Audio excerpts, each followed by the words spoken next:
Mais il se peut que vous soyez d'une ambiguïté vertigineuse. Il se peut que vous désiriez le succès tout en abominant ses servitudes. Il se peut qu'une fatigue de tout votre être vous saisisse devant les roueries, les simagrées, les rondes jambes, les sourires forcés, les caresses menteuses, et toute l'insigne tartufferie de ces petits milieux qui s'estiment éminents et croient que l'univers entier est tout occupé de leur cuisine. Il se peut que vous souvenant des pièges où vous tombates et là de gaspiller vos ressources d'esprit, vous soyez pris du désir impérieux de vous retirer pour toujours au fin fond d'une forêt gardoise.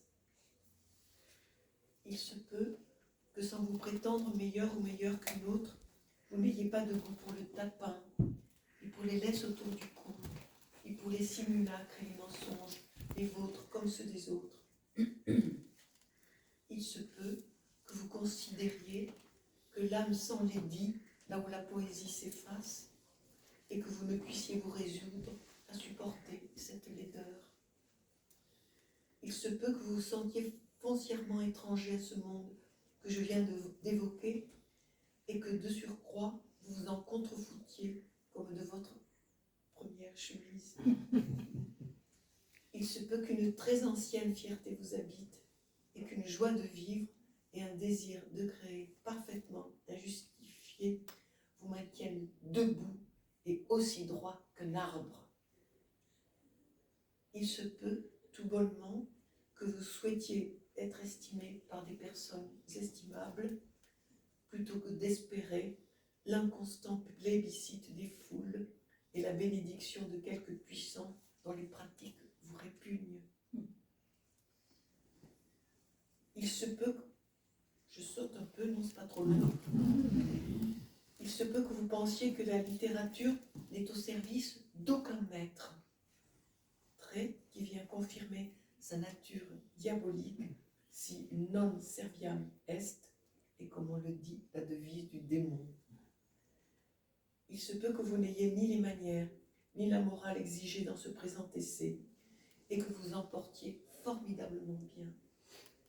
Il se peut même que vous les désapprouviez et que vous estimiez que cela n'est pas vivre que de vivre selon leurs principes. Il se peut que vous ne soyez que modérément attaché aux avantages qu'apporte la réussite sociale et que le pouvoir, le fric et le renom ne vous fassent pas perdre complètement la boule.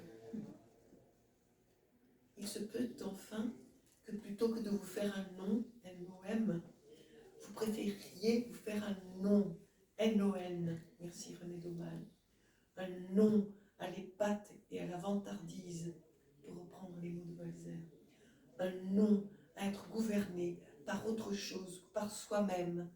On n'attelle pas les hirondelles, disait Oship Mandelstam.